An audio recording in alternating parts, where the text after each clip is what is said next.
Hello and welcome to the John Ark Show. On today's episode, we're going to talk with actor and author Ed Asner. Ed has won 8 Emmy Awards and 5 Golden Globe Awards for his great work in TV shows like Mary Tyler Moore, Lou Grant, Rich Man, Poor Man, and The Historic Roots.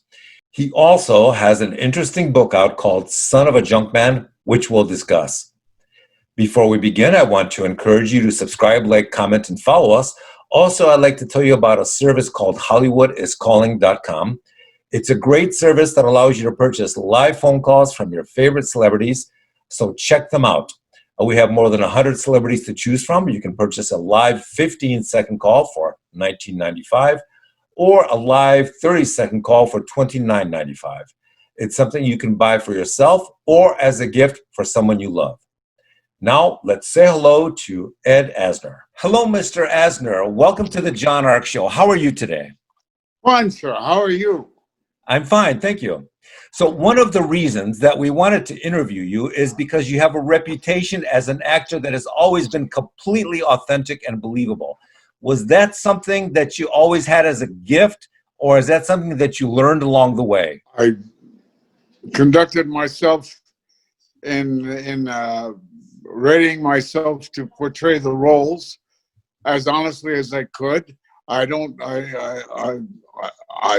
have a standard of honesty that I apply to my work, and it's no special deal. I'm not better than anyone. I'm just exacting. Right. So your career really skyrocketed when you began doing the Mary Tyler Moore Show. Can you tell us how you got that role and what was it like to work on such a huge hit? Well, I was recommended by Ethel Wynant for the role. I read for it. The producers, Alan Burns and Jim Brooks, said that was an intelligent reading, and I mumbled to myself, yeah, but it wasn't funny. When we have you back, we wanted you to read it all wiggy, all wild, crazy, all falling down nuts. And I said, And I started to leave, and I said, well, rather than have me back, why don't you have me try it that way now? And if I can't do it, don't have me back. Well, I've never spoken like that before or since in an audition. And they said, well, we have another appointment. As a matter of fact, it was with Gavin MacLeod. They were also seeing him for Lou. So I said, go ahead. So I read it crazily, and they laughed their butts off. And they said, read it just like that when you read with Mary, which was to be in a week and a half, 2 weeks. And I said, okay. And the whole time I was away, I kept saying to myself, what the hell did I do? What did I do? How did I do it? What did I do? I came back and I read it crazily again, as best I could. And they laughed again. And I found out a couple of years afterwards, once I had the job, that Mary at the time turned to the producers and said, are you sure? She had grave doubts as to my being Lou Grant, and she was right, because I was nuts. And we formed a working relationship. So was Mary as sweet and likable in real life as she appeared to be on the camera? Yeah, until you came across her granite interior.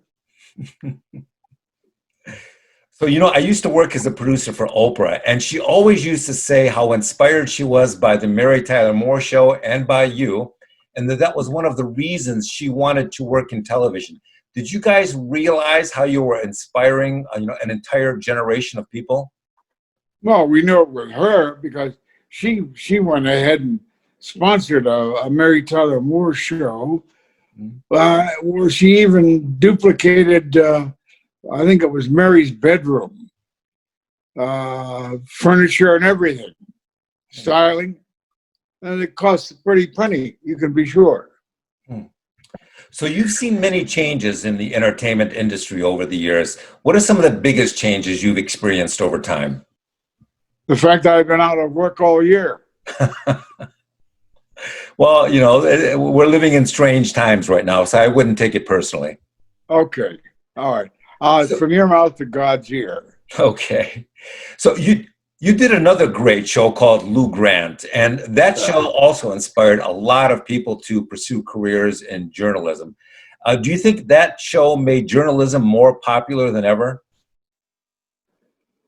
Well, I hope not, and I'll tell you why. I was a high school editor, and one day my beloved teacher walked by my desk and said, "Oh, are you thinking of journalism as a career?" And I said, "Yeah." And he says, "I wouldn't." I said, "Why not?" He says, "You can't make a living." Oh, oh. So I went on and launched an overnight career as an actor. So everybody knows the extraordinary work that you've done on Mary Tyler Moore and Lou Grant, but you also worked on some incredible shows like The Outer Limits and Mission Impossible. These were really groundbreaking shows that were decades ahead of their time. What was it like working on those shows? It was always exciting, always conquering new territory, always experiencing new demands by the producers or the stars. Mhm. Um, it made life interesting, Mm. and I enjoyed it. So you did some really great work on a miniseries called Roots, and people loved it because of the historic effect it had on the culture. What effect did Roots have on your career and on your life? It would be very difficult to say that. I would point to that the year before Roots, I did Rich Man, Poor Man, one of my most intensive connections with long form video. And that served as a great contrast for me to my comedic career as Lou Grant. Hmm. Uh, and it somewhat paved the way for me to be chosen to do Roots. I had thought I had alienated the director on Rich Man, Poor Man, David Green, and that he wouldn't have me back on Roots when I found out he was going to direct that as well. But it didn't seem to stop him. And I went on and received a lot of good publicity as the ship's captain in Roots. I don't know. I got Emmys on both shows, both Rich Man Poor Man and Roots, but I can't say that it affected me in terms of new jobs after that.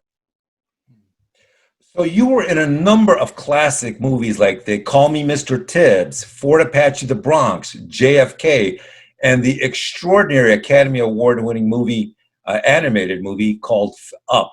What was it like working with director Oliver Stone when you were making JFK? Um, I found out an unusual thing with Oliver, and I thought he did a magnificent job on that movie. But whenever I had a particular assignment as my character, and or a particular line bothered me, and I would go and suggest a change. And if he had enough time, if he was in a hurry, he'd say, "Yeah." But if he had enough time to mull it over, to mull it over, to mull it over, be it an interpretation of a line or the line itself, if he had enough time to think it over, by the time he had mulled it over enough, he said, "No, don't change it." So that whenever I wanted to create change, I had to do it within a short time frame, and then I could get it done. But if I gave him enough time to think it over, he was dead set against it. Hmm. So when you were working on the animated film Up, did you realize it would be the monstrous hit that it was? No, never, never. I was delighted that it did. We had about maybe 8 sessions of doing voice work. And maybe about the 5th or 6th session, we were late to start the job of voiceover. And we're kind of rushing. And I ignored a light on a rise in the floor. And I ignored it and I tripped over it and came crashing down against a steel covered corner of the room and split my head open. Mm. Well, I was bleeding copiously. So they decided to take me over to St. John's and get stitched up. They put in about, maybe 5 staples in my skull. And we came back and I did the day's work. So a little bleeding helped. It helped a lot. Yeah. So what had a greater effect on your career? Was it the hit TV shows or the classic movies? Well, the hit TV show carried me in the beginning, indoctrinated the babies and the young ones to the Mary Tyler Moore Show, the mothers especially. And then there was a lapse when those shows ran their course, and I had nothing to go to speak for. And then along comes Elf, where I played Santa Claus, and along comes Up. And that created a whole new crowd of fans for me. So I've allowed me to span the universe. So when kids see you these days, do they know that you're the Carl Fredricksen character from the movie Up? Do you get a lot of attention based on that? Oh, yeah. Yeah. Everybody loves Up, and they should. It's a good, clean movie. You know, I have to tell you, I don't watch many cartoons, but You know what? I'm flipping through cable one day and I see Up on the screen and I'm watching it and it is amazing. And anytime a cartoon can grab the attention of of an adult, that says Yeah. something. Well, a cartoon can always do that to me because I do a lot of voiceover, or Yeah. did. But Up was a singular event. So you were the president of the Screen Actors Guild. What was the most difficult part of that job? Satisfying my friends as much as I satisfied my enemies. Mm. Yeah, it sounds like a lot of politics. Yeah. So people don't realize all the great volunteer work that you've done for charities like the Survivor Mitzvah Project, Exceptional Minds, and Humane Borders. When you look back on your life, what was more fulfilling for you? Was it being a really respected actor, or was it helping save lives with a group like Humane Borders? I always felt that I was getting by on a pass on saving lives. So being an actor came first and foremost for me, and had immediate results because I could always look at the film and see how and whether I had done it. Mm-hmm. But in terms of saving lives, that has long postponed dividends. Yeah. And you'll never know until you're speaking into the eyes of the survivor himself or herself to know whether you did any good. Well, I see you're being very modest, but I suspect No, I'm that not. I'm never modest. okay, but I suspect that work you did probably not only saved a lot of lives, but helped the organization tremendously. You've written a book with a really intriguing title called "Son of a Junkman." Can you tell us about that book? Well, it's a product of two different writers, and I think we gratified all of the necessary questions about it. It's about my life as the son of a junkman, and a happy life it's been. Hmm. And being a junkman's son made me happy, even though I was somewhat ashamed of it at the time. So, how did you view your father as a child, and how do you view him now as an adult? A great guy, but an introvert. He let others do the singing, and a religious man, and one who packed a lot of punch in his fists and only used them sparingly. Do you think your father would be very proud of all the success you had over the years? Did he live long enough to enjoy your success, to see it? He came to Chicago to see me the only time in my play, and the World of Sholem Aleichem, I believe, was the play. No. It was the Dybbuk, famous Jewish play concerning exorcism. And he came and saw it and was gratified by it, and went back to Kansas City and couldn't stop talking about how I played such an old man, how he wanted to get up on that stage and help me walk. Well, see, that says something about your authenticity once again. Yeah.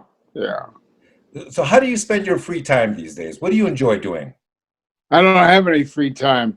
I watch the TikTok to herald the passing of coronavirus. Oh boy. So before we wrap things up, is there anything you would like to promote? Well, that's the big city behind you, right? Yes. I would like to promote the world of theater and the world of film and TV as much as ever. We're going to need it as much as ever. We're going to need it as instructiveness and as entertainment as well.